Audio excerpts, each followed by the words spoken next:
Someone asked me how much I can make in agriculture. I tried to look for your comment, I just cannot find it. And I also do not accept cash buyers with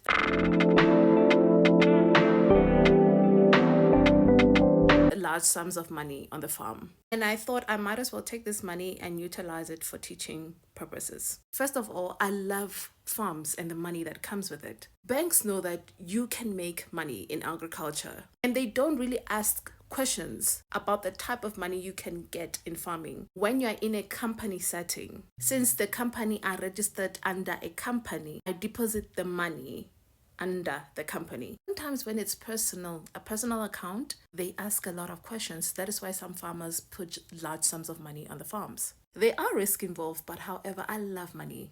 I love making money and I love spending money. You can make 10,000 in a day. Imagine that in 4 days. You will just be paying workers and you'll be good. The rest of the money is for you to invest and ensure to keep everything running. Want to get into agriculture, you need to have capital. Your salary, it is never for you. Believe it or not, I still work. I need to have a plan that I'm working for the next 10 years. The first half of the 10 years, which is 5 years, you buy the land while you're still employed. You buy 2 cows, a male and a female. You are strong enough in that 5 years. Maybe you can even add more.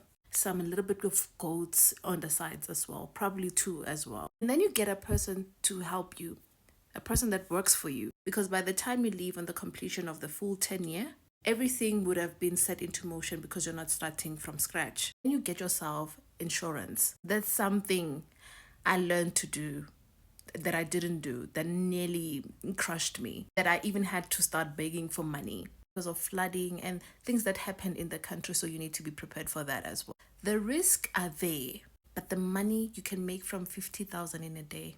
In the area that I'm in, I do not own land. I lease the land. The only land that I have as an inheritance from my father is in KZN. I don't want to go there right now. I still want to be close to my mother, and I'm still figuring out what to do with my inheritance. You also make sure that you register yourself. My cows are also registered because they are under a company. And you also need to have workers. You need to make sure that the first 10 years I'm sacrificing to achieve this goal. The first 5 years is like a test run for you. You register the company, you insure the cows, you get everything in motion. And then the next 5 years becomes about you planning to exit now, because the money that's about to come once the dust is settled, it is very good.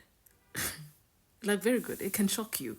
However, you need to be prepared to put in the time to harvest that type of money.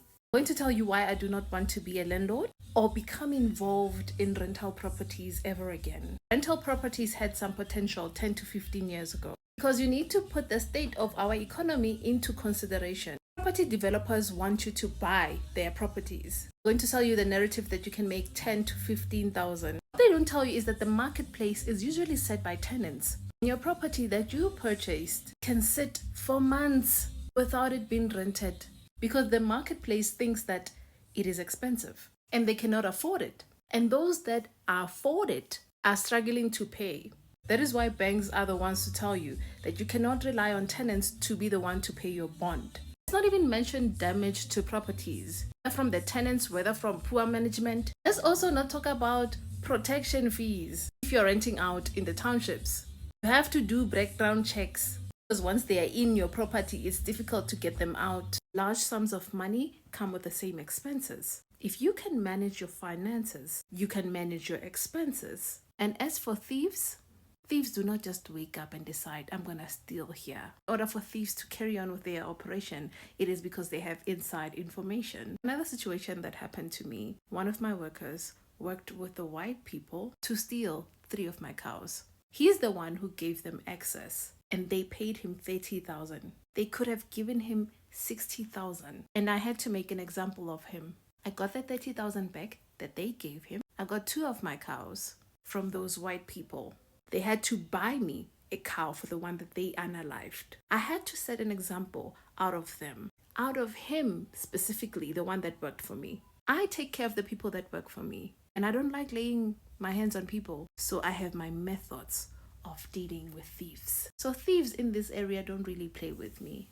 I have a very strict hiring process in order to work on the farm. And I also put a very heavy emphasis on the strict. I do not hire illegal foreigners. I do not want people who do not reflect on the system, mainly because I care about the safety of my animals. This is done to reduce thieves, to reduce the amount of people who come in disguising themselves as though they are looking for employment, however they want to monitor the place, because they were sent to steal.